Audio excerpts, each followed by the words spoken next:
Welcome to the Seven Figures Club podcast. Some of you may think this is Leo. They've said we sound alike. This is Phil. I'm filling in, no pun intended, for Leo, who is out of town with his beautiful family, visiting Disney World and just enjoying some much-deserved, beautiful family time. And today, I promised Leo, hey, I'm going to record a couple podcasts while you're out of town for you. And he said, please do. So here we are. And I want to talk to you today about some great principles surrounding pleasure and pain, and really the science of motivation. Actually, a few other kind of deep principles as well surrounding that have to do with everything we're doing business-wise and everything you're doing with every other area of your life, including family and maybe other organizations or church or things that you might be involved with. We're going to talk about some things related to the opioid crisis, believe it or not. Also the concept of instant gratification in our modern society, concepts of scarcity and abundance, as well as growth versus fixed mindsets. So all these topics we're going to talk about today, and I think it's going to bring some value. I sure hope so. I want to do Leo proud, and we're sure excited to get Leo back here. Also, I do my own podcast, the Empower Humans podcast. So jump on over there if you want, empowerhumans.com/podcast, and join me there as well for some other great interviews and podcast material. Here we go. There are over 32 million businesses in the U.S., and over 90% of them will never break seven figures in annual sales. So how do we as entrepreneurs or aspiring entrepreneurs break into that seven figures club? This podcast will relentlessly share the secrets, strategies, and tactics I've used to create 3 multi-seven figures businesses and bring in even more successful entrepreneurs than me to share their inspirational stories and tactics to success. You can create your dream business and life right now. So buckle up and let's go. So today, my friends, as mentioned, I want to discuss this whole concept of motivation. There's a favorite quote that I have from our friend Tony Robbins that he said, what you link to pleasure and what you link to pain will determine your destiny. Think about that. Let's let that sink in for a second and hear it again. What you link to pleasure and what you link to pain will determine your destiny. When I heard this quote, by the way, it kind of hit me really hard because I was like, that is really, really profound. It applies in all areas of life to literally each and every single one of us that make decisions and are striving for something.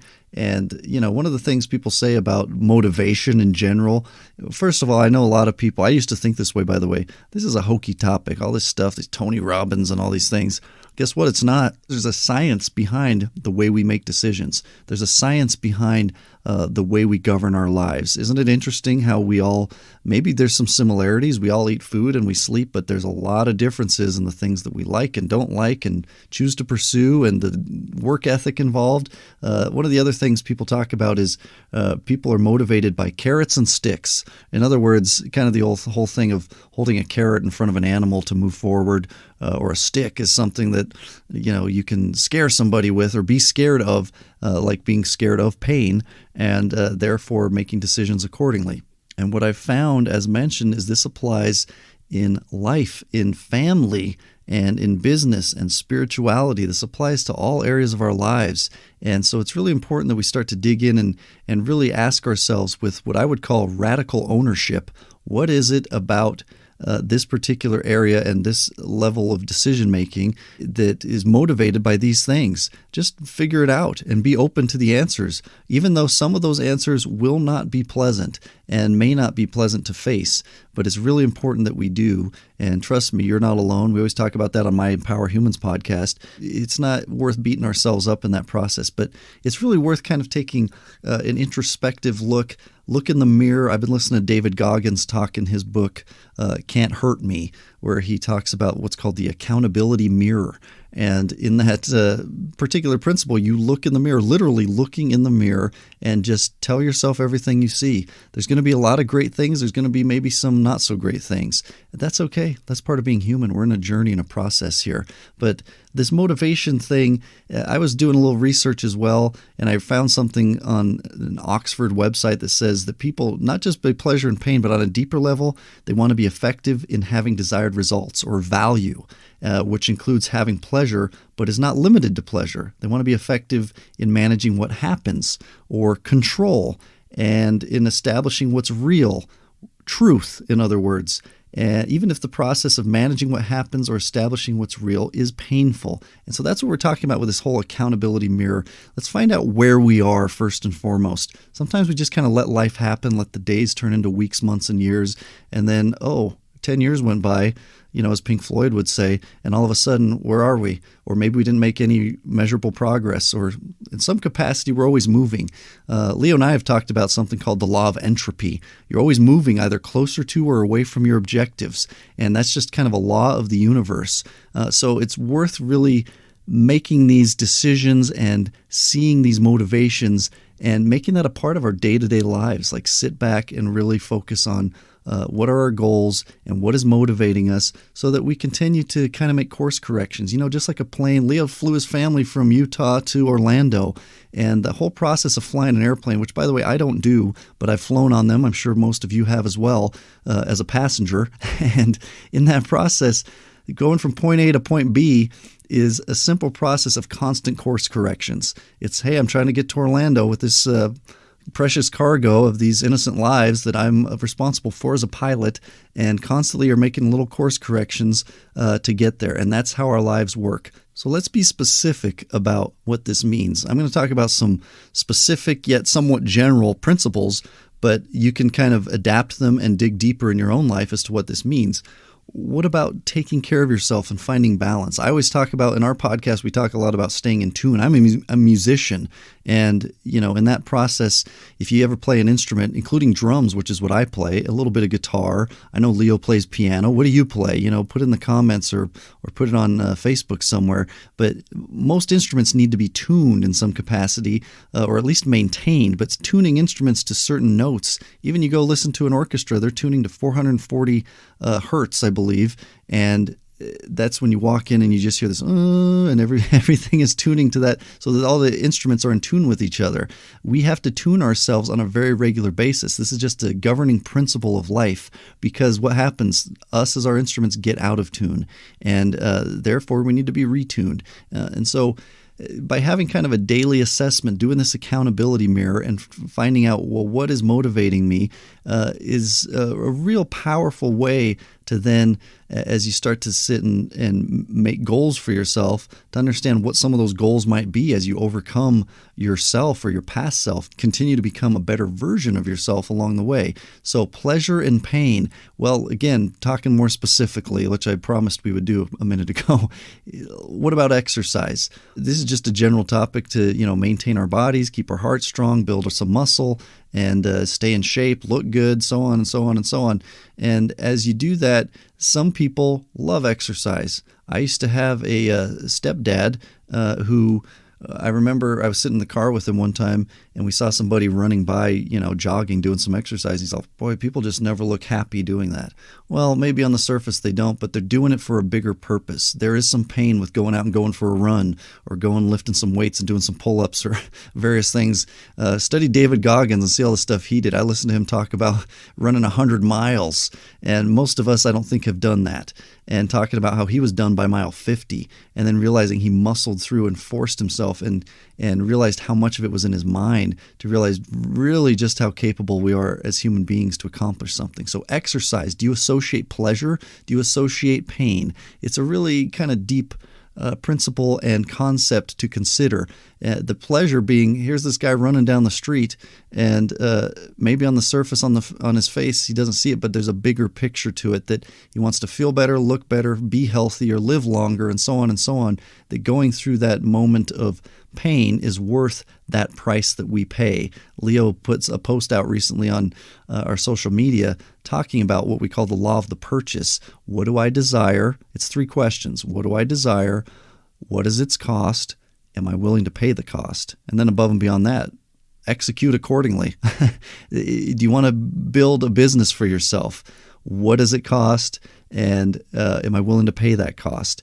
Any goal that you have, put that whole law of the purchase on the table as part of the equation, and you're going to find a lot of answers on the way to get you to where you want to be. Do you want to make more money? Do you want to have a better marriage? All of this is all part of our lives. It's not that you have, by the way, separate compartments to your life, like this is my business life and this is my family life and my married life and my church life and so on. It's all your life. These are all maybe different categories that you could subdivide a little bit in your life, but it's all intertwined. Because if you're not having a good experience if you're married in a relationship or whatever your situation is, then that's going to bleed over into other areas too. So, and if you're having bad time business-wise or career-wise or job-wise, and your finances are suffering and all the other kind of mental difficulties that go along with that, that's going to bleed over into other areas of your life. So it's all very, very important to maintain. It's a constant balancing act, like the guy who's spinning plates. Have you ever seen these guys?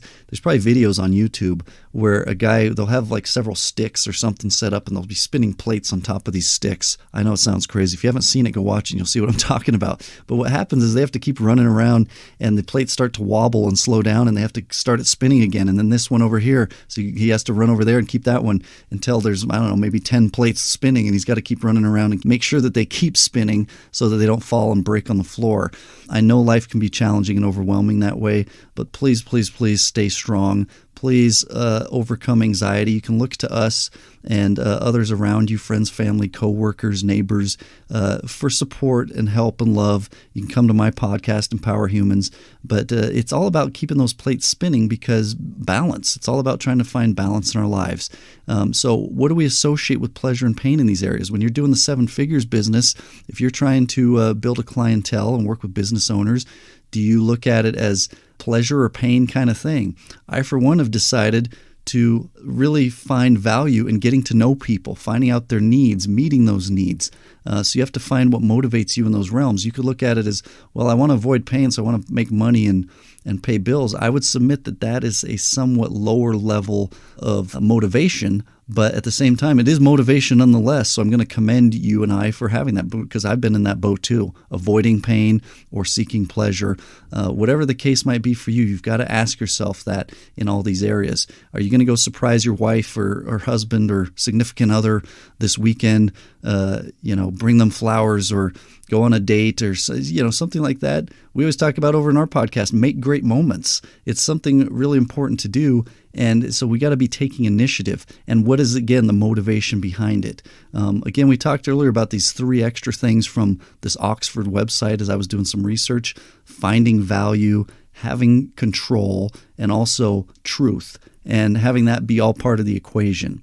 Now, we mentioned early on in the intro and stuff that we were going to talk about this opioid crisis. It's a very interesting topic. It's also a lot of things. It's a sad topic. It's a really profound, deep topic for us as human beings, that this happened and continues to happen, let's be honest. And, talk about pleasure and pain, it's both. It's people managing pain, whether legitimately or not, or just becoming addicted to these very, very powerful prescription drugs in a lot of cases, some not prescription, that are street drugs and things like that as well. There's a documentary called The Crime of the Century, by the way, on HBO Max. I highly suggest. I haven't actually finished it. It's a 2-part thing, but I started it and I thought, well, this is part of this topic, so we're going to talk about it. But it's something that, first of all, I don't want anyone to be ashamed if you and or a loved one has gone through any version of this, or God forbid, lost somebody, because I've known plenty of people who've suffered with this. But at the same time, it's like I've had a couple things done and they prescribe me this or that particular pain drug, which fall in these categories of opioids. And I was just scared. I thought, I'm just going to maybe take 1 or 2 and just, throw the rest away. I probably could have gone and sold them on the street or something, made a bunch of money, but I obviously don't want to do that either. But I'm saying it's a powerful thing. In America, at least, we have the society of take a pill, press a button, do something, and magically have instant gratification kinds of results, especially modern society. I grew up in the 80s and 90s before and at the dawn of the internet, where it was dial-up internet and stuff, which, by the way, was much, much slower. We couldn't download. We certainly couldn't watch Netflix. I illegally downloaded music in those days, and it was a slow process. And again, pleasure and pain, but, I'm into music. I'm a drummer and things like that. But I digress. The whole point with this whole topic of the opioids is there's a whole bunch of things that went into it. A lot of money, a lot of greed of big corporations that built on this and also fed off of the natural tendencies of human beings as they deal with pleasure and pain. And I don't want to go out on a limb too far here, but I would submit also that we as human beings have got to accept pain as part of the equation of what we're doing.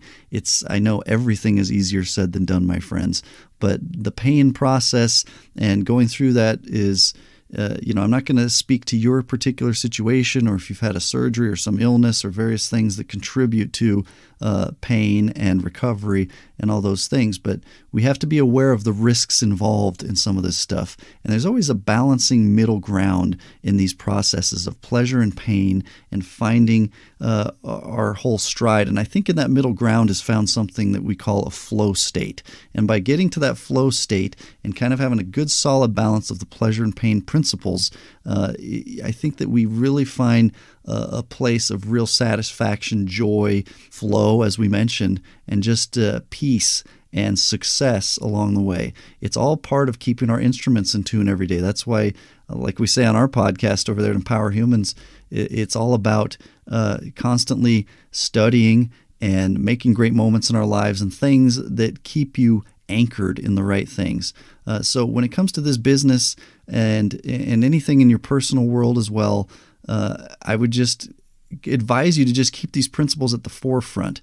Are we operating from a place of scarcity or abundance as well? There's a lot of things about that we can, as we have this accountability mirror, we can reassess as we look at ourselves regularly. And there's whole books about all these sorts of things. There's a book about growth versus fixed mindsets by a gal named Carol Dweck, which I highly recommend as well. And by kind of incorporating all these things we're talking about and keeping it at the forefront, I think that we're then being real enough with ourselves that we can actually really make progress. It's all part of the radical ownership principle that I mentioned earlier. We had a gal on our podcast who used that term several months ago, and I was like, boy, that's really deep. Just use the word radical in front of it. It means not only are you owning something, you're owning its full depth and scope. Everything about whatever it is that is something that you're responsible for in your world. And let's face it, we are responsible for a lot of these topics we're talking about today, about how we make decisions and whether we take care of our bodies and what we do business-wise and how we maintain relationships. And the whole thing is all just part of the same equation of radical ownership of all of that and really digging deep. So it's important to take the time on a very regular basis. That might be daily. That might be every morning you get up, whatever your ritual is. Maybe you say your prayers. Maybe you read or study something or read scripture or whatever you do to kind of keep your mind centered. Focus on yourself. And it's all part of different things you can do in terms of mindfulness and meditation. I'm going off on all these different tangents, but I'm giving you ideas to better your situation as it involves this principle of pleasure and pain, so that we're not just kind of operating on autopilot as robots or zombies. It's about waking up to the reality of who and what we are, and more importantly, our potential to let that unfold and flourish in our lives for ourselves, for our families, and just really be our best selves. And then realize that whether we're seeking pleasure and or avoiding pain, or if you're dealing with something like the whole opioid situation, that we find ways to step by step, even if that's baby steps, get back on track. Take those course corrections like Leo and his family going to Orlando. And I promise you, by so doing, you can find joy. You can share comments. I know this is all business with Seven Figures Club, but you can share thoughts, feelings, needs in our Facebook groups, Seven Figures Partners, and the other ones as well with their challenges and things that we've done. And I just assure you that you matter, and that you matter to us at Seven Figures, not just so that we make $1, but because at the end of the day, we're in the people business, not just, again, about dollars, but because we care about people. We want to make a difference. That's one of the reasons we all went this direction ultimately anyway. Some years ago, Leo and I had an e-commerce business. It's selling kind of meaningless products on eBay. And it didn't really feel meaningful to us or like we were making any sort of difference. And so I, for one, kind of asked the universe and God and things, can we please find a path of more meaning here. And in that whole process, we got on these paths, and Leo started Seven Figures. And, I've been on some journeys. Some of you know some of my story.